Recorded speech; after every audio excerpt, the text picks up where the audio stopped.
Well, hey, everybody, we are so excited that you're here with us tonight as we are starting a brand new series. And as we kick off this new series, I want you just to think for a moment, and maybe this comes really naturally and easy for some of you, maybe for others of you, you have to kind of think about it for a little bit.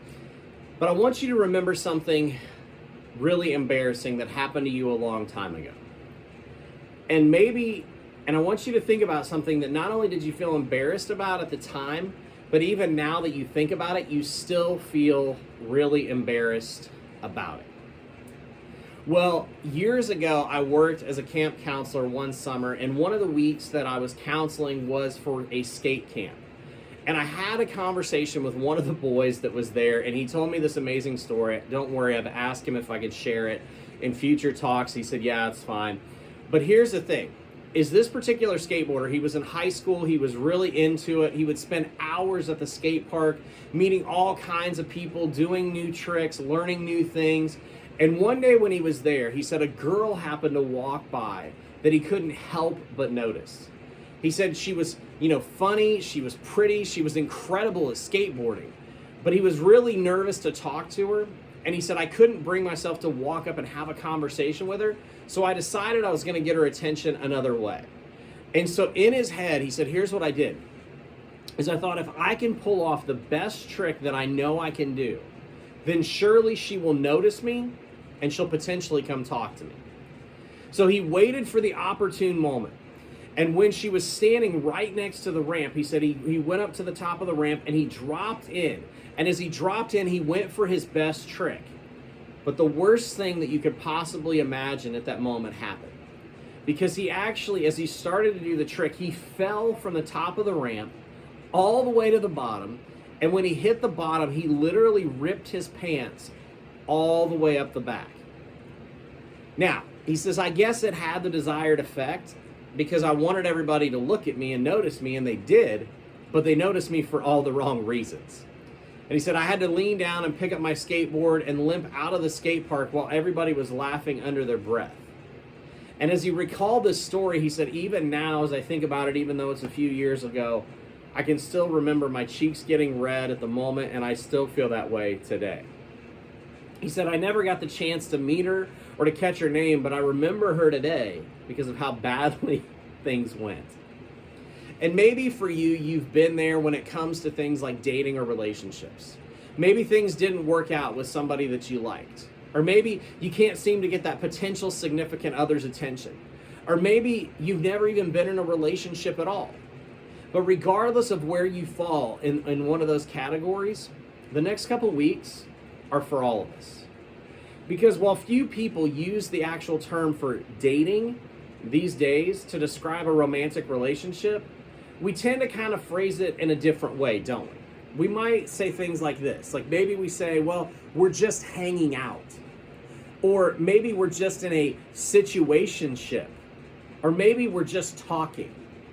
Or maybe you're still trying to convince your best friend that you and this other person are just friends.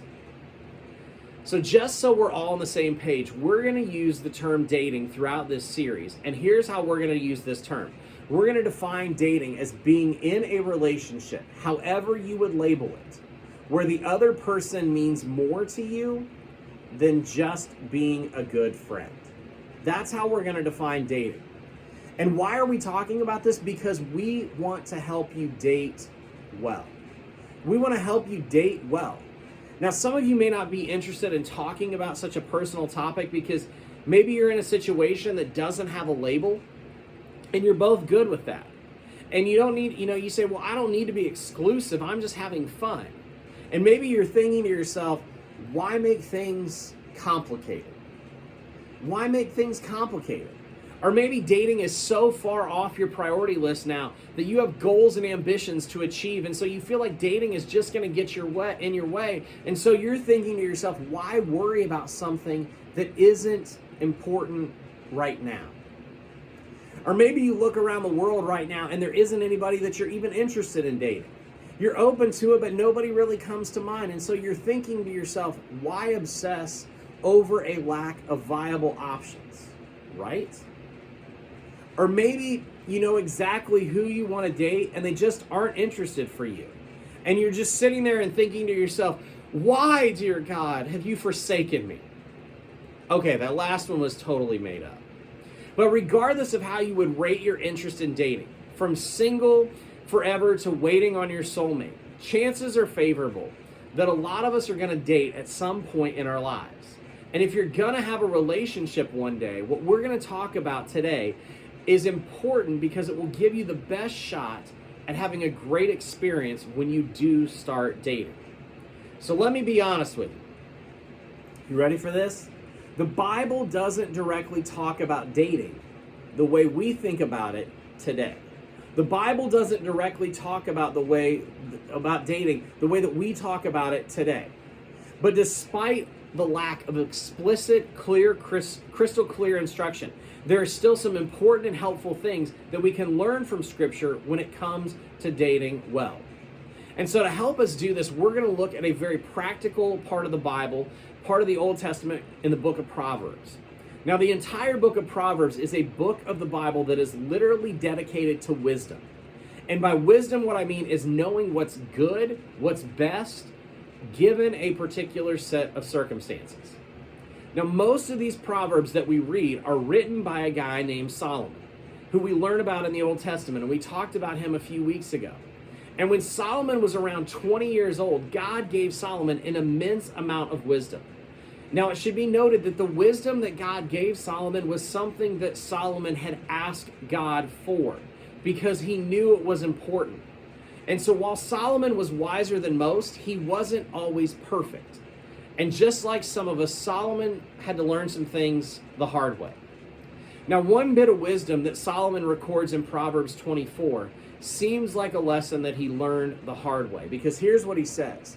He says, put your outdoor work in order and get your fields ready. After that, build your house. Now, chances are, as you hear that verse, you're probably thinking, I thought we were talking about dating. What does that have to do with that? And in a minute, we're going to go into that. But just stick with me here. Because maybe for some of you, you've seen a big tractor that's clearing out a piece of land before something is built on. Now, this happens after blueprints and architectural plans are created. And after all that land is cleared, then the foundation is laid, whilst tools and supplies are being gathered. And all of that happens before a house is actually built. And I think that's the wisdom that Solomon is writing here. Because wisdom that can be relevant for us today is important because we need to prepare our land so we can build a strong, stable house. And when we've prepared our land, then we get to work building a strong, stable house. Now, a big part of building a house happens before the walls ever go up. And you've probably, maybe if you've ever been in a building project, maybe you want to just start building immediately. You want to skip steps or you want to move too quickly. But when you take the time to build the best foundation that we can, then you actually have the best potential to move forward well. You could say it this way, that preparation is the foundation on which success is built. Preparation is the foundation on which success is built. And while that sounds good, we all have times where we struggle to do this. Because, for example, we know that we've got a big test coming up, but we don't study until about 10 minutes before. Or we know that we need a certain GPA to get into the college that we want, but we don't really start taking our grades seriously until about the middle of our junior year. Or maybe we know we have a big recital coming up, but we don't remember to rehearse until a few days before. Or we know tryouts are coming, but it's far more enjoyable to play our Xbox or a PlayStation than it is to go out and practice soccer. And here's the thing, is we all do that. And there's no shame in that game. Because sometimes it can be smart to look for the easy route. But life doesn't always work that way, does it? Because if we want things to turn out to their full potential, which I think we all do, especially when it comes to the area of dating, we need to take the best steps that we can in the right order. So, in other words, if you think about this, fields, construction, and building a house can apply to dating because we need to prepare ourselves so we can build a strong, healthy relationship. And once we prepare ourselves, then we get to work building a strong and healthy relationship. Now, this can make all the difference when it comes to dating, because relationships play a big role in shaping who we become. And whether things work out with a special someone or not, or we eventually go our separate ways, the decisions that we make while we date can and will shape both you and that other person in the future. So I'd like for you to think about it like this, that who you date may be temporary, but who you become is lasting. Who you date may be temporary, but who you become may be lasting. In other words, we are laying the foundation of who we become today with things like our character, our faith, and our choices. And yes, God is always in the process of helping us grow and change. But if we want to have the best dating potential that we can, then it starts with us taking a hard look at ourselves instead of waiting on another person. In other words, we need to lay the foundation to be the kind of person that we want to be, whether things work out or not with the person we want to date. So take a look at the words that were written about love by the Apostle Paul. Now, we know Paul wrote the majority of the New Testament. He was a very influential leader in the early church. And in 1 Corinthians chapter 13, he writes these words: "Love is patient and kind. Love is not jealous or boastful or proud or rude. It does not demand its own way. It is not irritable, and it keeps no record of being wrong. It does not rejoice about injustice, but rejoices whenever the truth wins out. Love never gives up, never loses faith, is always hopeful, and endures through every circumstance." Now, is this what we all want when we think about love? Probably. Most of us hear that list and we think to ourselves, okay, if I could just find a person who has that, then things would go perfectly. And while that may be true, it may first be easier to think about, while it may be easier to think about somebody else instead of thinking about ourselves, that's not where we need to start. Because we need to ask the question, well, what does 1 Corinthians 13 mean for me? It means that before I start looking for all those incredible qualities in somebody else, maybe I should focus on the type of person that I am right now. Now, learning to live that way that the Apostle Paul wrote about and becoming the type of person that he talked about is helpful whether you're dating or not. It's like preparing a nice piece of ground before you build a house. Because being patient and kind and humble, it'll make everything better, stronger, and healthier. Our friendships, our family, our potential dating life will all be impacted. And we tend to think to ourselves, well, if I just meet the right person, then I'll magically treat that person well.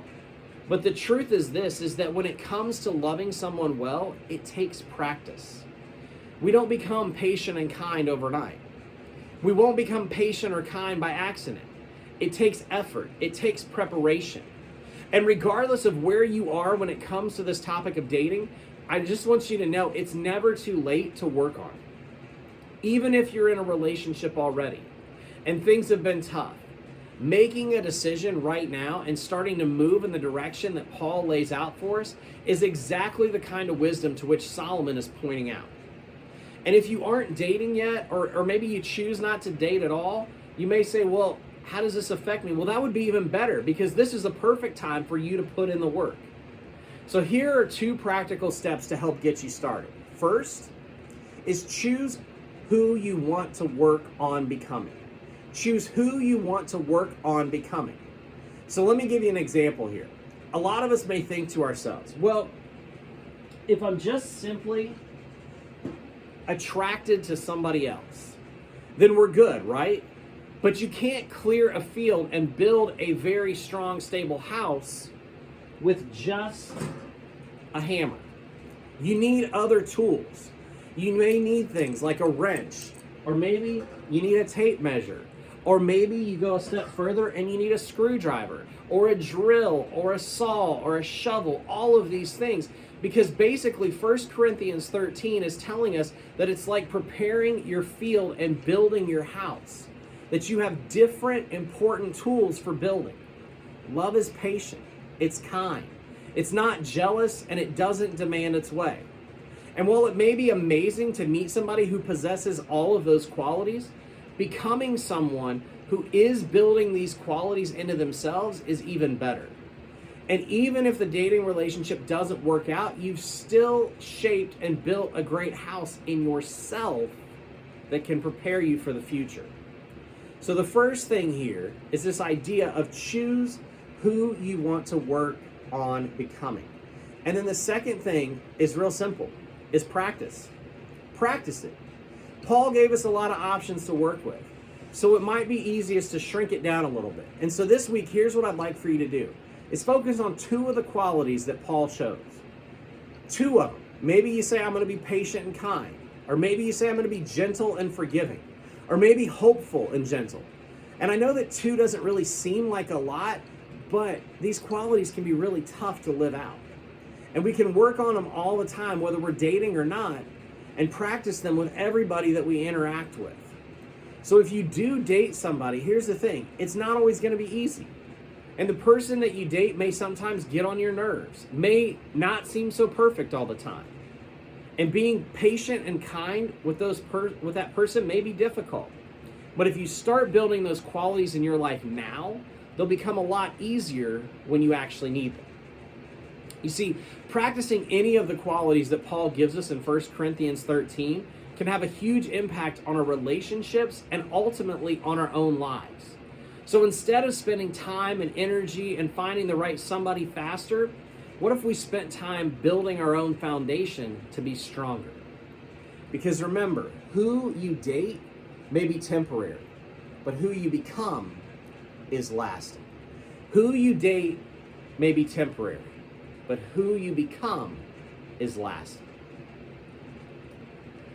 Well, thank you so much for checking out the first installment of this series, Potential, as we talk about the topics and themes of sex and relationships and look at what that looks like for us as believers, as followers of Jesus Christ. We hope that this first lesson has been encouraging to you and helpful as we talk about this idea of working on ourselves and building a strong foundation with our own lives before we begin to look for somebody else. And maybe you're already in a dating relationship, and so we would encourage you to try to practice some of these things that Paul talks about. These ideas of being patient and kind and humble and gentle and not self-seeking and not rude or arrogant.